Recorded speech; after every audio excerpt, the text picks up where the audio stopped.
Now, in case you guys haven't heard, there has been a fair amount of controversy when it comes to Red Bull and that second seat with 4 different drivers in 5 years. Now, although I don't think that Checo yet is performing to the best of his abilities, I thought after 5 races that it would be more than fair to see how he compares with both Gasly and Albon after their first 5 races as well. Now, to try to get a wider picture, I'm actually going to be comparing Checo in 2021 so far to Gasly in 19 and Albon in both of his first 5 races in 2019 after he was promoted mid-season, and then his first 5 at the beginning of 2020.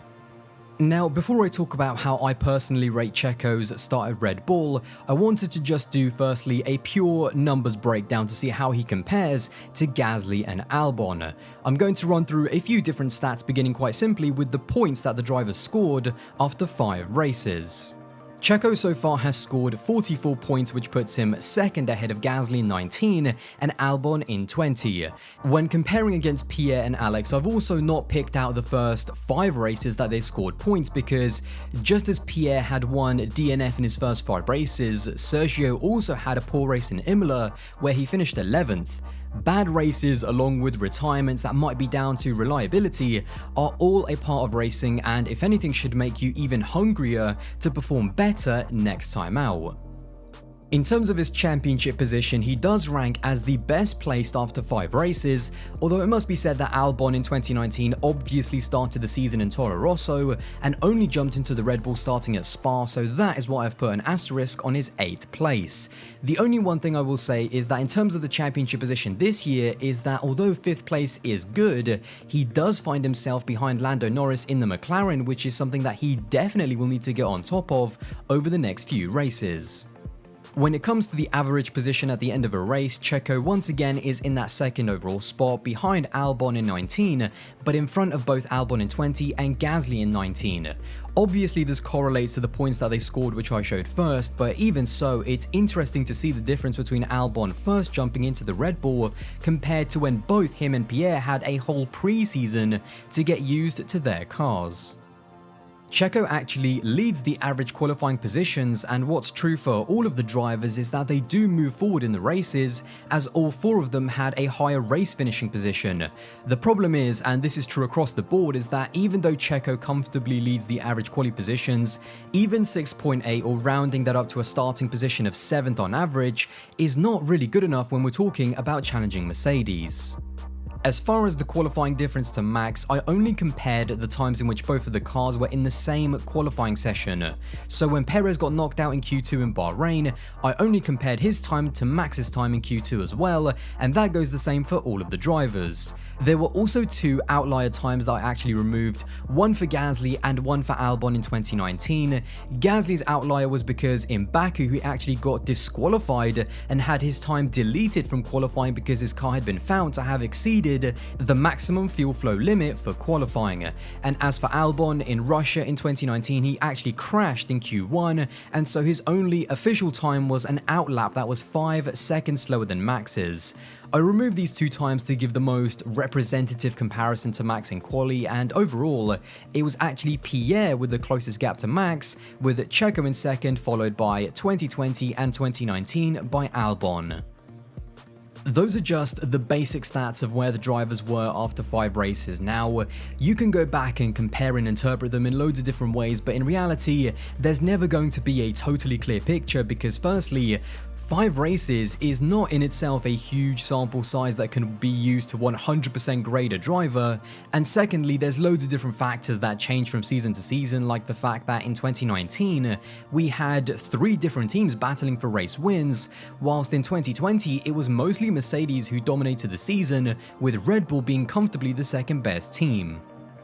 So now let's leave the stats alone for a minute and talk about the eye test. How does Sergio Perez actually look I think in terms of the positives, his race pace has been really impressive. Whenever he's had clean air like the leaders, he has had a very similar and very competitive pace to the likes of Max and Lewis. His ability to execute different strategies and make tyres last has been not really a surprise whatsoever, because that's just what Checo does. When the team asked him in Portimao to literally just keep on driving without pitting in the hopes for a safety car that could give him the advantage, he took his first set of tyres over 50 laps into the race. And in Monaco, when he got stuck behind Hamilton and Gasly and Vettel and was told to once again just go as long as possible, but to also save enough tyres so that when the others pitted he could then do the overcut, once again he executed it perfectly and managed to overtake all of them by going from P8 to P4 by the end of the race.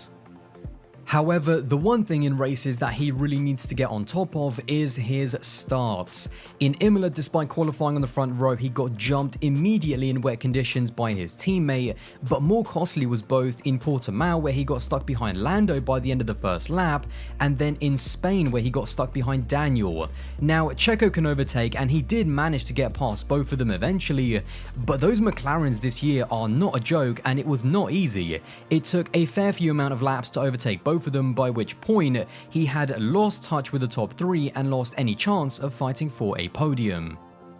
Despite that, Checo in the races doesn't really worry me in the slightest. I think he will get better over the course of the season, and in fact I've been really impressed with how close his real pace has been. My worry has been in qualifying. Although Checo has been stronger in quali than both Alex and Pierre, after his really strong start in Imola where he outqualified Max, he just hasn't been able to break that barrier from qualifying behind the top three to breaking into that top three and troubling both of the Mercedes and also his teammate on a consistent basis.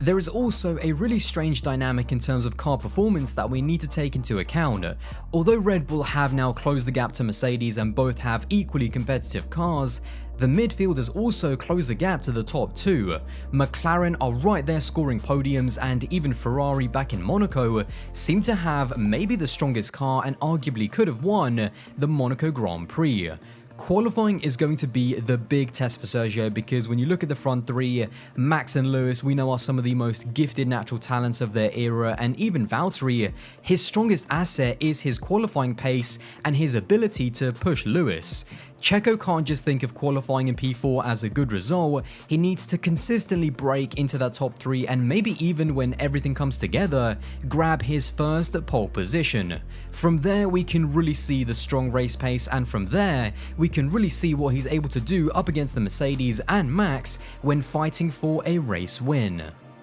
Now, as much as I love talking about my opinion, I did also want to hear what you guys think as well in terms of how well Checo has done so far. So over on my Twitter, I sent out a poll simply asking, did Checo after 5 races exceed expectations, do about what people expected him to do, or under-deliver? Now, 1,220 of you voted, so huge shout out to every single one of you guys, and in terms of the results, over 65% of people voted for about what I expected, with 31.4% of people voting for under-delivered and just 3.4% voting for exceeded expectations.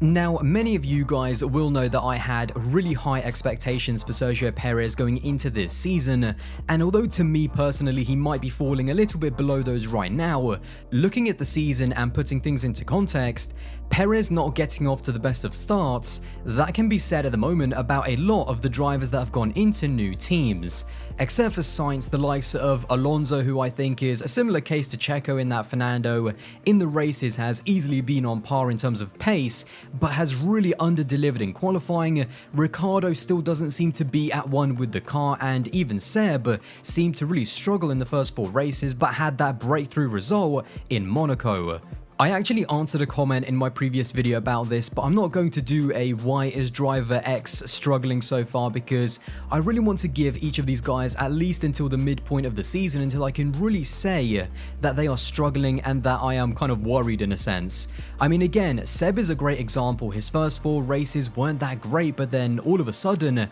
that big P5 in Monaco and having that one big result can really give you a big boost of confidence. So I really do want to see where the likes of Ricciardo, Alonso and Checo will be after races like Hungary and Belgium. I did still think that it was important to compare where Checo is right now considering the team that he is at, and although we are only 5 races into the season, with both championships being so close, it's not about trying to get everything together for the end of the season, it's about extracting everything out of the car and maximizing the amount of points that the team can score right now. Another reason as to why I thought 5 races would be a good time to see where Perez is at is due to the next race that we're going to. Every driver has tracks that they just always seem to deliver on regardless of how good the car is. For Max, it's tracks like Austria, for Lewis it's tracks like the Hungaroring, for Valtteri it's tracks like Sochi, and undoubtedly the strongest track for Sergio Perez is Baku. In the 3 races that he has finished in Baku, he has scored 2 podiums for Force India, and in 2019, when Racing Point in their first official season had a car that really wasn't that strong and was kind of on a similar level to where the Aston Martin is right now, Perez managed to finish in a season-high 6th place in the race. Even in 2017, when he retired after a first lap collision with his then teammate Esteban Ocon, he still qualified best of the rest in 6th place, only behind the 2 Mercedes, the 2 Ferraris and the Red Bull of Verstappen. Sergio Perez has pace and pedigree around Baku, and going into the race, with the team riding the high after Monaco with a car that should excel, especially in the middle sector, if they can get the tyres in the right window, and with Sergio Perez's track record around the streets of Baku, this is where Checo really needs to put everything together. A solid qualifying session within the top 3 and preferably on the front row, and then in the race convert that pace into a quality race result like a podium finish and maybe even challenge for the race win. Of course, all of these are just predictions and expectations which put more pressure on Sergio's back, but they're the kind of expectations that he needs to deliver on. But as I've been saying throughout the video, and as I said with Gasly and Albon in the past, if you don't want people to put pressure on your shoulders, especially when you're in a top team and given a good car, well then you probably shouldn't be at Red Bull and you probably shouldn't be in Formula 1. Sergio knows this better than anyone else. He's not the type of character to crack under pressure, and for him it's just about extracting the maximum amount of performance out of the car, and to do it from the very beginning of the weekend and especially in qualifying, so that he's not constantly on the back foot during the races and playing the catch-up game.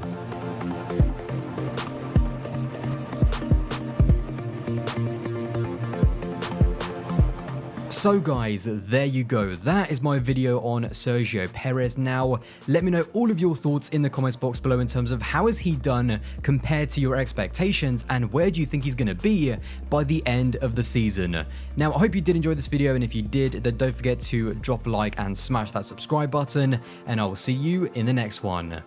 Bye guys.